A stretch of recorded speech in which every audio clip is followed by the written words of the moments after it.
Peut-être aurait-il fallu commencer par donner une définition des TPE, les très petites entreprises, que dorénavant l'État et l'INSEE nomment les micro-entreprises, terme que je trouve assez réducteur et péjoratif pour ma part. La loi de modernisation des entreprises, dite LME de 2008, a donné une définition des TPE comme étant des entreprises de moins de 10 salariés. Elle représente pourtant 96% des entreprises françaises, soit environ 3,7 millions d'entreprises. La loi LME introduit 4 catégories d'entreprises. Les TPE, dont je viens de parler, les PME, petites et moyennes entreprises, entreprises de moins de 250 personnes, les ETI, entreprises de taille intermédiaire, de moins de 5000 personnes, et les grandes entreprises au-delà. La loi LME introduit également une notion de chiffre d'affaires, soit moins de 2 millions d'euros de chiffre d'affaires annuel pour une TPE. Alors pourquoi ce découpage?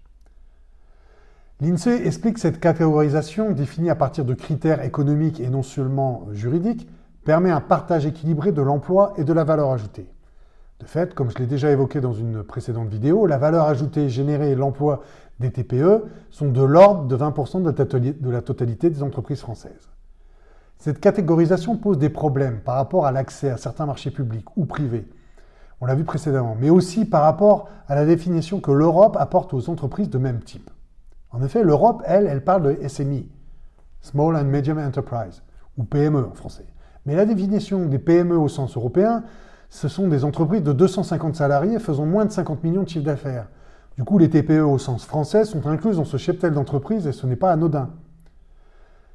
Sur les marchés européens, et nombre d'entre nous exportent, les TPE et les PME se trouvent donc en concurrence sur les mêmes marchés, mais avec pas les mêmes moyens. Même pour l'accès à certaines subventions, aides ou projets collaboratifs, y compris nationaux, voire régionaux, le critère européen prévaut, mélangeant allègrement des entreprises qui font 100 000 euros de chiffre d'affaires avec d'autres qui font 30 millions de chiffre d'affaires, par exemple.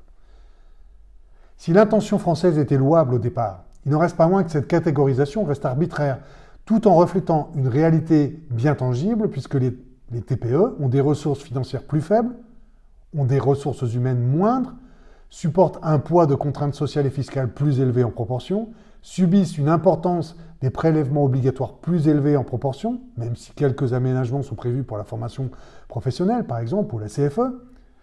Mais imaginez, par exemple, le recrutement d'une personne dans une TPE de une personne, c'est tout de suite 100% d'augmentation de la masse salariale. C'est pas négligeable. Autre avatar de la catégorisation à la française, ce sont les auto-entrepreneurs, qui représentent 1,5 million d'entreprises et de personnes donc en 2019. Or, depuis la loi Pinel de 2016, les auto-entreprises sont comptabilisées avec les micro-entreprises avec les TPE. Pourtant, les deux entités, auto-entreprises et TPE, n'ont pas les mêmes régimes fiscaux et sociaux. Les deux entités n'ont pas les mêmes contraintes évoquées précédemment. Je traiterai de cette thématique des auto-entreprises dans une autre vidéo. Autres exclus invisibles des statistiques des entreprises, ce sont les entreprises agricoles ou du secteur agricole. L'INSEE comptabilise 430 000 exploitations agricoles en 2016, chiffre en baisse depuis 30 ans. Or, les agriculteurs sont bien souvent des dirigeants de TPE. Les exploitations sont des petites entreprises. En effet, environ 58% des ressources humaines sont des chefs ou chefs d'exploitation. Ils ou elles produisent des produits dont l'utilité, dans l'alimentation humaine ou animale, n'est plus à démontrer. La différence majeure est qu'ils ou elles cotisent à des cotisations de prévoyance ou de retraite différentes. La MSA, ne pourrait pas la nommer. Il ne reste pas moins qu'ils ou elles sont des dirigeants de TPE qui subissent les mêmes types de contraintes fiscales, sociales et juridiques que les dirigeants des petites entreprises.